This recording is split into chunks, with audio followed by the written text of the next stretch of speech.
Bonjour à tous. Eh bien, nous pouvons prendre un instant cet après-midi pour lire et méditer tous ensemble un passage du livre du ciel de Luisa Picaretta.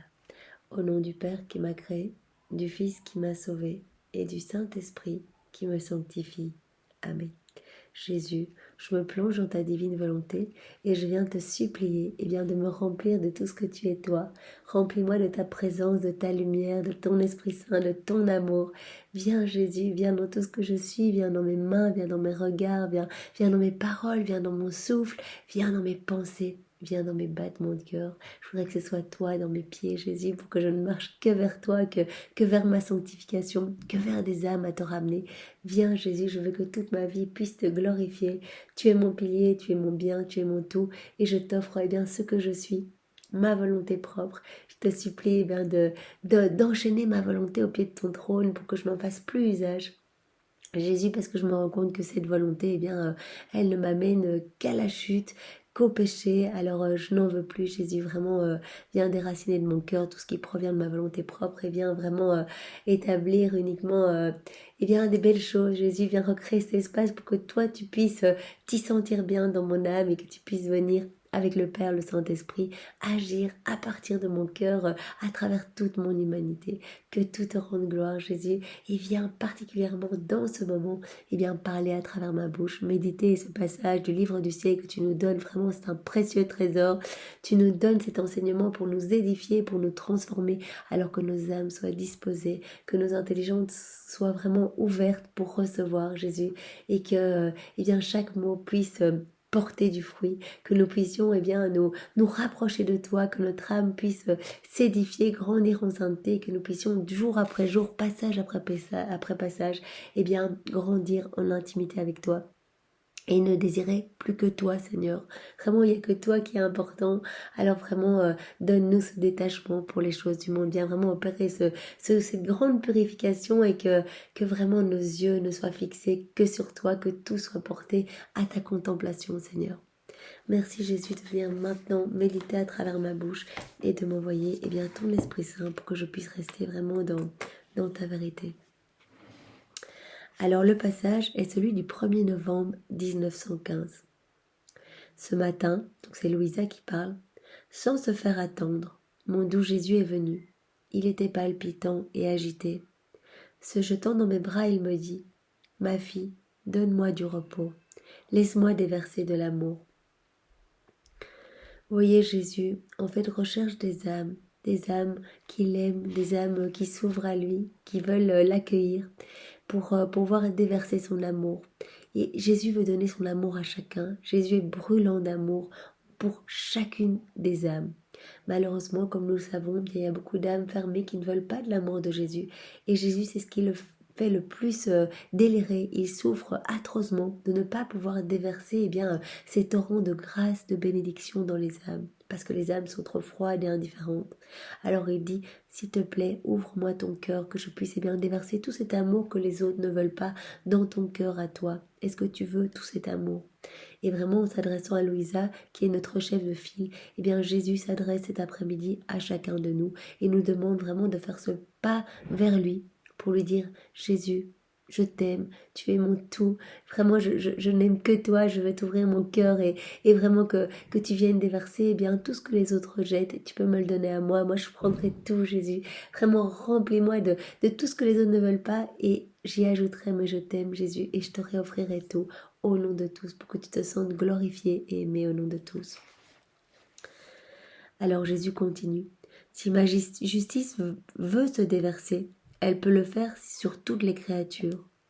Mais mon amour ne peut se déverser que sur les créatures qui m'aiment. Voyez, Jésus ne peut donner son amour qu'à des créatures qui le veulent. Celles qui ne veulent pas, qui sont qui lui tournent le dos, qui sont trop fermées, Jésus ne peut pas les forcer. Ça fait partie de son amour infini pour chacun de nous, c'est de nous laisser libres, d'accepter ou pas d'être sauvés, d'accepter ses bénédictions, d'accepter ses grâces. Je ne peux déverser mon amour que sur les créatures qui sont blessées par mon amour, qui, délirantes, cherchent à se déverser dans mon amour en me demandant encore plus d'amour. Donc Jésus recherche des âmes qui le recherchent en fait, qui elles aussi sont assoiffées de l'amour de Jésus, qui veulent de son amour, qui ouvrent grand les portes de leur cœur et qui elles aussi veulent donner de l'amour à Jésus. Si mon amour ne trouve pas une créature pour se déverser sur elle, ma justice s'enflammera davantage. Vous voyez, Jésus est miséricorde, mais il y a aussi dans ses attributs la justice. Et si l'homme le provoque continuellement en ne voulant pas de son amour, si l'homme lui tourne le dos, si l'homme le chasse des écoles, du monde actuel, des cours et tribunaux, etc., eh bien, Jésus, à un moment, sera forcé de trouver une solution pour sauver les âmes. Il va essayer par des stratagèmes amoureux, en présentant de l'amour, des bénédictions et des grâces. Si les âmes n'en veulent pas, eh bien peut-être qu'il essaiera par d'autres moyens de sauver les âmes, c'est-à-dire en permettant dans la vie de certaines personnes eh bien, des obstacles, parfois des souffrances, pour que l'âme se convertisse et revienne à lui. Ensuite, Jésus m'embrassa encore et encore en me disant « Je t'aime, mais d'un amour éternel. Je t'aime, mais d'un amour immense. Je t'aime, mais d'un amour que tu ne peux comprendre. Je t'aime, mais d'un amour qui n'aura jamais de limite ni de fin. Je t'aime, mais d'un amour que tu ne pourras jamais égaler. » Bien sûr, l'amour de Jésus, bien nous ne pourrons jamais l'égaler. Cet amour est divin, éternel.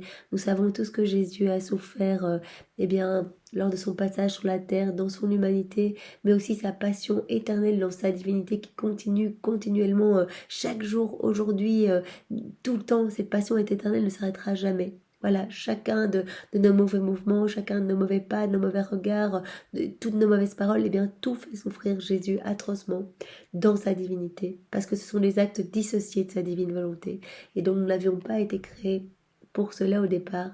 Jésus n'avait pas conçu que les hommes s'éloignerait de sa divine volonté et se perdrait finalement dans les choses du monde, dans la noirceur des ténèbres. Et il souffre à chaque fois qu'un homme se détache de son cœur, parce que nous sommes tous reliés par des chaînes d'amour au cœur de Jésus. Et dès que nous ne voulons pas de l'amour de Jésus, que nous nous perdons et que nous nous perdons vraiment dans les choses futiles d'ici-bas, Jésus ressent ce tourment de la chaîne qui se déchire de son cœur. Quand les âmes se perdent en enfer, il le ressent et il souffre atrocement jusqu'aux peines que ces âmes vont avoir à subir en enfer. Donc vraiment cet amour est inégalable et je crois incompréhensible avec un cerveau humain, tellement cet amour est inconditionnel pour chacun de nous. Il suffit de voir sa miséricorde où Jésus pardonne mais continuellement. Si nous revenons 50 fois par jour, Jésus nous pardonnera 50 fois par jour. Vraiment, nous pouvons le renier, l'insulter, toutes des choses horribles. Si nous revenons avec un sincère repentir, nous sommes pardonnés et Jésus oublie tout, il efface tout et directement c'est une joie de voir son enfant de revenir vraiment dans ses bras. Donc son amour est vraiment superbe et il dit que c'est un amour que les hommes ne peuvent pas comprendre. C'est un amour qui n'a aucune limite et un amour qui n'a aucune fin et que rien ne pourra égaler. Qui pourrait dire toutes les expressions qu'il utilisa pour me dire qu'il m'aimait? Pour chacune, il attendait une réponse de ma part. Ne sachant que dire et n'ayant pas assez de mots pour rivaliser avec lui, je lui dis, c'est Louisa qui parle, ma vie, tu sais que je n'ai rien, et que si j'ai quelque chose, c'est de toi que je le tiens, et que je te retourne toujours ce que tu me donnes. Donc Louisa a dit, mais moi, face à ton amour, je peux rien te donner, parce que tout ce que j'ai, ça vient de toi, et donc je peux juste te donner ce que je prends de toi, Jésus. Ainsi, étant tout en toi, mes choses sont pleines de vie, alors que moi, je continue de n'être rien du tout. Donc Louisa dit que elle est un être de chair, un être rempli de péché, elle est néant comme chacun de nous, comme toutes les créatures. Tout vient de Jésus, tout vient de Dieu. Et donc elle dit, moi je suis néant, mais quand je me mets tout en toi, que je m'immerge en toi, dans ta divine volonté, tout ce que je fais, toutes mes actions, mes regards, mes pensées, mes pas, toutes mes choses, deviennent pleines de vie, deviennent pleines de toi, se remplissent de ta divinité, Jésus. Alors elle continue. Jésus, je fais mien ton amour, et je te dis je t'aime d'un amour immense et éternel, d'un amour qui n'a pas de limite, qui n'a pas de fin, et qui est égal à ton propre amour. Donc vous voyez, nous sommes invités à faire comme Louisa, Jésus, bien, cet après-midi, nous allons nous unir à Louisa pour te dire que nous t'aimons avec ton propre amour. Jésus, nous allons prendre bien, tous tes actes d'amour que tu as mis dans la création, dans la rédemption, dans la sanctification. Nous pouvons prendre également tous les actes d'amour de Marie, ta maman, et bien tous ceux qu'elle a fait depuis sa conception jusqu'à son assomption. Les actes d'amour de tous les saints de tous les temps, les actes d'amour des personnes qui ont vécu, qui vivent et qui vivront dans ta divine volonté, Jésus, l'amour du Père, l'amour du Saint-Esprit. Nous reprenons tout cet amour, Jésus, et nous te l'offrons avec nos je t'aime greffés à ce paquet d'amour.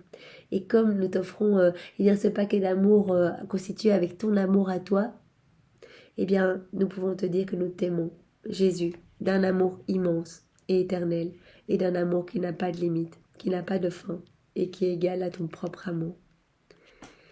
Louisa continue. Je l'embrassai encore et pendant que je continuais à lui dire ces je t'aime, il devient calme et reposé, puis il disparut. Voyez que cette prière, Louisa veut nous montrer que cette prière, donc aimer Jésus avec ses propres je t'aime, on peut juste lui dire plusieurs fois par jour, voilà, ça pourrait être un petit motto. Jésus, je prends tes je t'aime et je te les réoffre. Jésus, je veux te dire que je t'aime avec tes je t'aime à toi. Jésus, je veux vraiment te louer, te bénir, te glorifier, t'adorer avec ton amour, tes adorations, tes louanges, tes bénédictions. Jésus, c'est dans ta divine volonté que je le fais au nom de tous. Voyez, faire cela reprend les attributs même de Jésus, reprendre bien tout ce qu'il y a de divin, sans limite, éternel, tout comme l'amour de Jésus qui est vraiment magnifique, pur, éternel, inconditionnel. Eh bien, on peut reprendre l'amour de Jésus, immergé dans sa divine volonté, complètement identifié à lui. On reprend son amour et on lui réoffre son propre amour pour être vraiment dans cette belle réciprocité d'amour. Parce que si on lui offre nos petits je t'aime, et bien voilà, nos petits je t'aime sont vraiment très imparfaits, très humains, souvent conditionnels, etc. Tandis que si on prend l'amour de Jésus, il est magnifique et donc il va directement être dans ce flux et reflux avec les je t'aime de Jésus pour chacun de nous. Et il faut bien sûr le faire au nom de tous, dans sa divine volonté.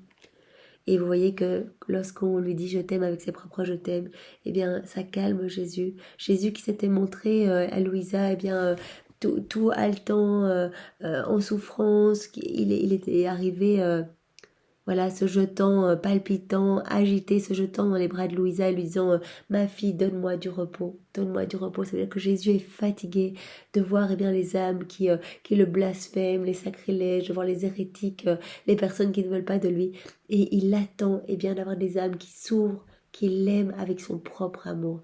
Donc voilà vraiment une prière que nous pouvons dire tout au long de la journée. Jésus, je t'aime avec tes je t'aime à toi. Et moi, je le dis après avoir communié, je dis vraiment chaque fois, Jésus, mais je t'aime avec tes je t'aime. Et vraiment, c'est une prière qu'il a enseignée à Louisa. Vraiment, il lui a dicté dans la divine volonté, il lui a dit à de nombreuses reprises que vraiment nous étions invités à reprendre tout ce que Jésus est pour lui réoffrir quelque chose de parfait, de divin et d'éternel. Et à ce moment-là, il se sent heureux, il se sent calmé et il peut vraiment avoir du repos et du réconfort dans notre âme. Merci Jésus, merci pour tout ce que tu nous enseignes tous les jours et vraiment je te remercie avec tes propres remerciements. Au nom du Père et du Fils et du Saint-Esprit. Amen. Soyez tous bénis dans la divine volonté de Jésus. Au revoir.